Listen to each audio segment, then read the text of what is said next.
everyone, I am Sharoo Sahni and I am here once again to cater to one of the very important questions, which is revolving around karma. So basically the question is that when we do any kind of a charity or a social service, is it going to build positive karma in our lives? That is the question that is being asked again and again. That is the question that actually is being asked by the spiritual people because there are so many confusions that are related to that, and the basic myth is that we feel that when we are doing any kind of a charity or a social service, which includes taking care of the plants and the animals, or offering them food, offering them milk, everything belongs or everything brings the good karma.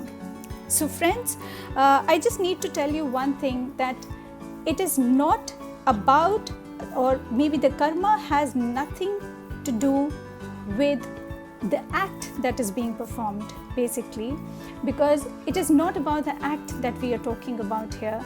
It is about the intention behind any kind of an act that is being performed, which actually accrues good karma.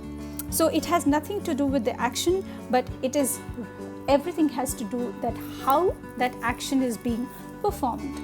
For example, since we from the childhood itself, we've been conditioned that we have to go to the temple, we have to offer milk to the deities, or maybe we can, if there is a hungry over there, we can just give that person something, some food or something like that. We always keep doing again and again and again. Now, for example, because we have been conditioned that way, we as parents are forceful to our children and tell our children also to do the same. Now my child, if I want my child to go there into the temple and the child is not willing to go there, but just because I am forcing the child to go with me to the temple, to offer the milk, to offer the food, what is going to happen? The child is not going to be emotionally present during that act which is being performed. Yes, he or she is going to perform the act that you have told to perform, but there will be no feeling, there will be no emotion. In fact, the child is going to be very angry and frustrated that why are they forcing me to do what I don't want to do?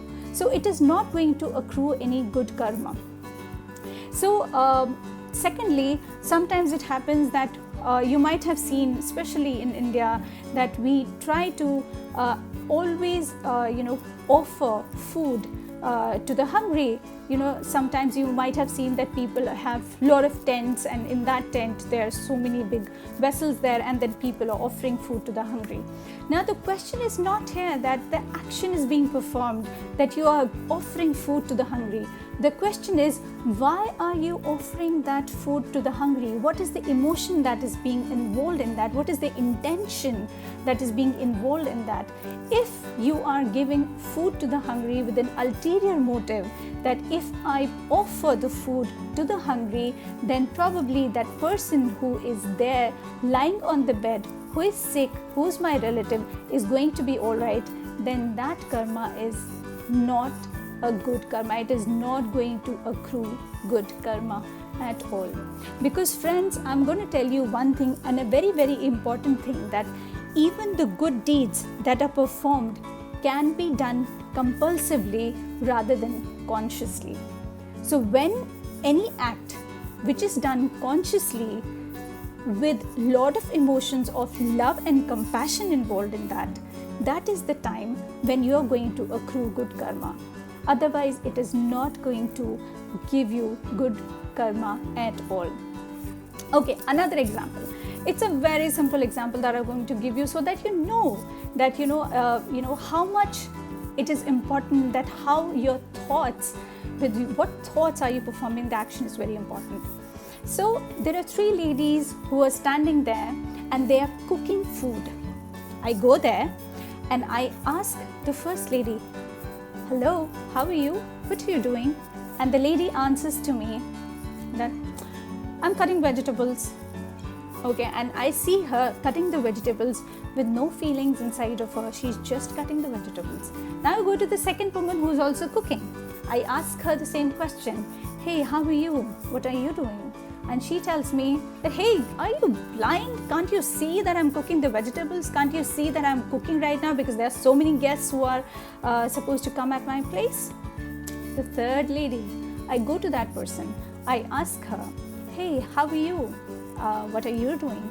And what she gives me the answer is the answer to your question. So she says that there's so many guests who are coming at my place, and I'm trying to create a beautiful dish for all these people who are going to feel renewed and rejuvenated, who are going to feel healthy, who are going to feel good after eating the food that I'm going to prepare. So there is a lot of emotion involved in that. So when we talk about the first lady, she's just doing the mundane work. She has no intention of, bringing good to the world. She is just doing the work. It is the daily work. It's the mundane routine that she's involved with. Second lady is absolutely angry and frustrated, and while she is cooking the food, all her anger and frustration is getting into the food, and it is not going to accrue positive karma.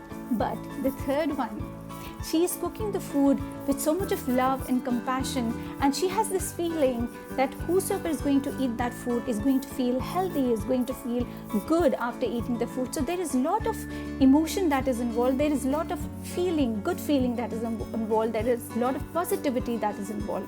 So when it happens, it starts accruing good karma. So basically, when we are talking about the karma, it is about not the content of your life that matters, friends. It is the context of your life that matters. So it is very important for us to understand that yes, act is important, definitely important. Without the act, nothing can happen. But while you're performing an act, what sort of feeling do you have? What sort of an emotion do you have? What are the thoughts that are, attached to that particular act that you're performing is what is going to build and produce a good karma, rather than just a charity that is being done for the heck of it. The charity that you feel that on the social media is going to bring fame and popularity is not a good karma at all. So I'm going to burst another myth in my next video. Stay tuned with me. This is Sharoo. Thank you for listening to me, and Shukriya.